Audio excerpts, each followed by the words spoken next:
Udah.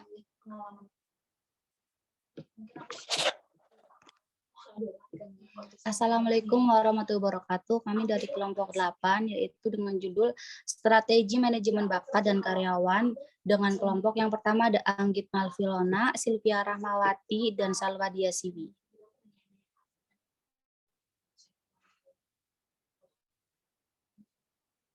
Materi yang kami jelaskan yang pertama ada isu-isu penelitian, fokus penelitian, hipotesis, metodologi, temuan, diskusi, saran, dan kesimpulan.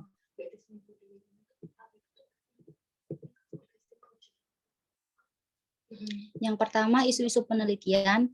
Di sebagian besar organisasi di negara, tenaga kerja berpindah dari negara satu ke negara lain, terutama karena tidak mendapatkan bayaran yang sepadan dengan pelayanan yang diberi kerja yang menguntungkan dan memastikan hubungan antara strategi manajemen talenta, manajemen kinerja, kompensasi, dan keterlibatan, dan retensi karyawan, dan menguji perbedaan yang signifikan antara persepsi responden pria dan wanita tentang retensi karyawan berdasarkan strategi manajemen bakat.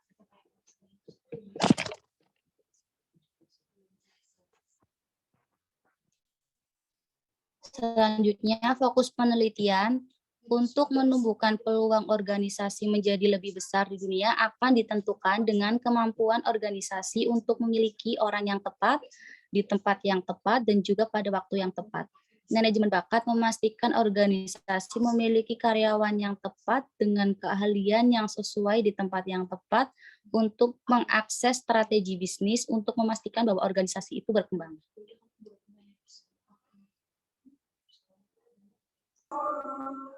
Selanjutnya hipotesis, ada 3. 1, ada kontribusi yang signifikan dari strategi manajemen talenta, manajemen kinerja, kompensasi, dan keterlibatan terhadap retensi karyawan. Yang kedua, terhadap hubungan yang signifikan antara strategi manajemen talenta atau manajemen kinerja, strategi kompensasi, dan strategi engagement dengan retensi karyawan.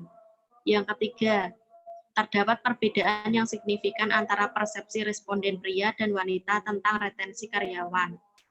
Berdasarkan strategi manajemen talenta, ini menyatakan bahwa ada kontribusi yang signifikan dari strategi manajemen bakat, yaitu manajemen kinerja, kompensasi, dan keterlibatan untuk retensi.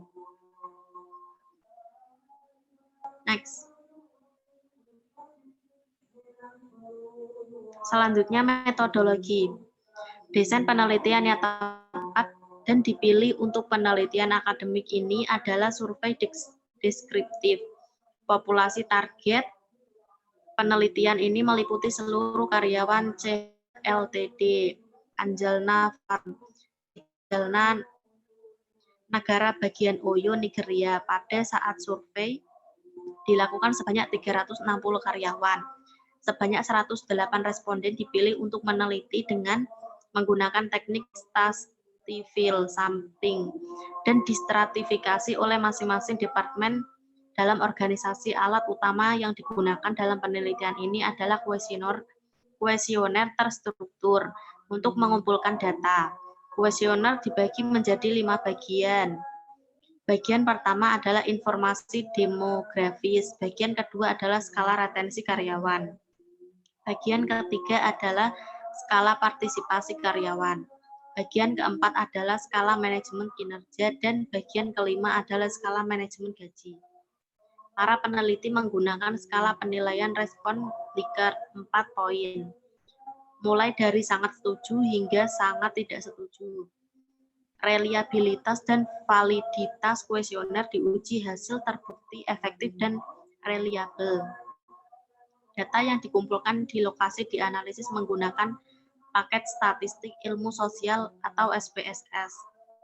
Paket statistik ilmu sosial digunakan untuk menganalisis data yang dikumpulkan dari bidang ini. Model regresi berganda, korelasi produk momen Pearson, dan statistik uji T digunakan untuk menguji hipotesis penelitian. Semua hipotesis diuji pada tingkat alfa 0,01. Temuan hipotesis pertama memprediksi kontribusi strategi manajemen bakat, manajemen kinerja, kompensasi, dan keterlibatan untuk retensi karyawan dengan asumsi bahwa di seluruh uji regresi berganda, hasilnya menunjukkan bahwa strategi manajemen bakat dan tingkat retensi karyawan memiliki kontribusi yang signifikan. Hipotesis kedua, dari penelitian ini menunjukkan bahwa ada hubungan yang signifikan antara strategi manajemen bakat dalam hubungan manajemen kinerja, kompensasi, dan keterlibatan, dan retensi karyawan yang juga diuji dengan korelasi Pearson. Hipotesis penelitian ketiga juga memprediksi bahwa ada perbedaan yang signifikan antara persepsi responden pria dan wanita tentang retensi karyawan berdasarkan strategi manajemen bakat. Analisis hipotesis menggunakan uji T. Diskusi sebuah studi oleh Pillay pada perawat menemukan bahwa uang dan imbalan uang dapat membantu meningkatkan retensi karyawan dalam suatu organisasi. Bonus kinerja, gaji, keterampilan yang jarang, dan bonus kinerja adalah contoh imbalan uang yang secara signifikan meningkatkan retensi perawat. Kesimpulan dari penelitian ini adalah terdapat hubungan positif yang signifikan antara tingkat retensi karyawan dengan semua variabel independen dalam penelitian ini. Sarannya, oleh karena itu, manajemen kinerja, strategi kompensasi, dan keterlibatan karyawan sangat penting untuk manajemen talenta. Oleh karena itu, manajemen harus mengembangkan metode inovatif untuk meningkatkan kompensasi, komitmen, dan sistem manajemen kinerja organisasi untuk mempertahankan karyawan berkualitas tinggi.